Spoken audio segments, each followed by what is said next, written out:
अस्सलाम वालेकुम। This is power transformer. मैं आपको डिटेल में बताऊंगा इसके डिफरेंट कंपोनेंट्स और इसका वर्किंग प्रिंसिपल।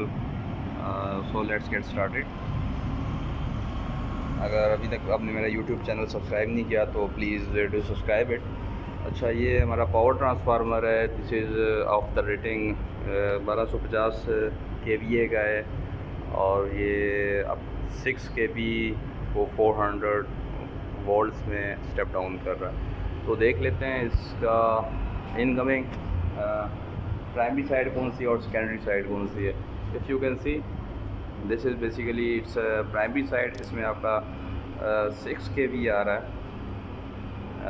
और फिर ये जो बुशिंग्स हैं ये ब्लैक आप देख सकते हैं। अभी ये लाइव है, मैं आपको करीब से हाथ लगा के नहीं दिखा सकता क्योंकि हाई वोल्टेज है, मीडियम वोल्टेज है। तो वो दूसरे वाली तरफ जो बुशिंग्स हैं जहाँ पे आपके 1 2 3 4 आपकी केबल्स इकट्ठी ओके एक फेज़ निकल रहा है, वो उसमें 400 वोल्ट से आ रहा है करंट। तो ये देखें। अच्छा, ये आप देख सकते हैं कि 6 kV वाली तरफ जो कंडक्टर यूज़ हो रहा है केबल, वो साइज़ में उसकी रेडियस कम है और वहाँ पे हमने चार इकट्ठे यूज़ किए हुए स्टेप डाउन वाली तरफ। तो इसकी वजह ये है कि जब वोल्टेज आपका हाई होता है तो करंट लो होता है और सेकेंडरी साइड पे हमारा करंट जो है वो ऑलमोस्ट 1805 एम्पेयर का है और प्राइमरी पे 120 एम्पेयर का है। तो जिसकी वजह से हमें वहाँ पे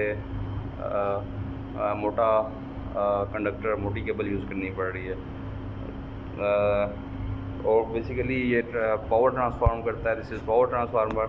और साइड पे ये जो देख सकते हैं ये इसके फिन्स हैं, ये कूलिंग पर्पस के लिए यूज़ होते हैं। रेडिएटिंग फिन्स हैं, रेडिएटर्स के तौर पे यूज़ होते हैं। और यहाँ पे ये आपका ब्रीथर लगा हुआ है। ब्रीथर बेसिकली जब आपका ये ऑयल ट्रांसफार्मर है, टैंक के अंदर जो ऑयल होता है जब वाइंडिंग हीट अप होने की वजह से ऑयल गर्म होता है तो थर्मल एक्सपेंशन होती है। थर्मल एक्सपेंशन जब होगी तो वो जो उसके अंदर कंजर्वेटर टैंक है ये वाला, इसमें से जो आपकी गैसेस होंगी उनको एग्जॉस्ट करेगा। तो जब एग्जॉस्ट करेगा तो इन द सेंस जब आपका दोबारा से साइकिल चलेगा और ऑयल ठंडा होगा तो जब वो कूल डाउन होगा कॉन्ट्रैक्शन की वजह से वो बाहर फ्रेश एयर इनहेल करेगा। This is breather. तो बाहर से जो एयर जा रही है, अब हमने मेक श्योर करना है कि उसमें ह्यूमिडिटी ना हो, तो हमने इसके अंदर सिलिका जेल यूज़ की है। सिलिका जेल मॉइस्चर को एब्जॉर्ब कर लेती है और अगर आप नीचे देख सकें इसके नीचे हम ऑयल यूज़ करते हैं, वो अगर उसके अंदर कोई डस्ट वगैरह है तो उसको कैप्चर कर लेता है। ये सामने इसका ऑयल टैंक का टेम्परेचर कंट्रोलर है। टेम्परेचर यहाँ पे कितना चल रहा है इसको दिखाता है। यहाँ पे ऑयल का लेवल आता है। ये आपका कंजर्वेटर टैंक है। ये आपकी फिन्स हैं और ये बीच में कंजर्वेटर टैंक और मेन टैंक, इसके बीच में रिले लगी होती है, इसको बुकल्स रिले कहते हैं।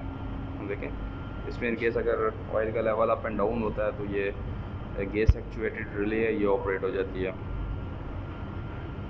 बाकी देखें ये 3 फेज़ हैं, ए बी सी मेंशन है और चौथा ये न्यूट्रल है। और यहाँ पे अगर आप देख सकें ये सेंटर में इसका टेप चेंजर है। इसकी 5 टेप्स होती हैं, 1 2 3 4 5 और 3 जो है वो प्रिंसिपल टेप होता है। और ये ऑफ रोड टेप चेंजर है, वो नॉब ऊपर से हटा के स्टील की और बाकायदा उसको एडजस्टेबल से आप उसको एडजस्ट कर सकते हैं। तो ये इसकी नेम प्लेट है, ये आप देख सकते हैं इसके ऊपर। अच्छा, ये चीज़ मैं आपको दिखा रहा था, ये इसकी बॉडी को अर्थिंग की जाती है डायगनली। एक इस एंड से की हुई है, एक उस एंड से करेंगे।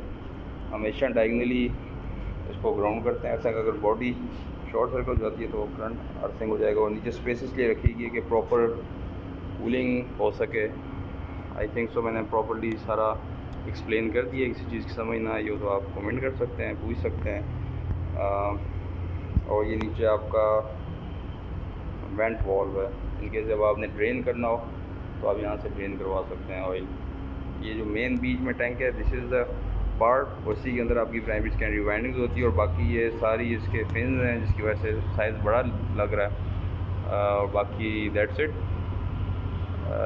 सब्सक्राइब करें चैनल और लाइक करें, कमेंट करें।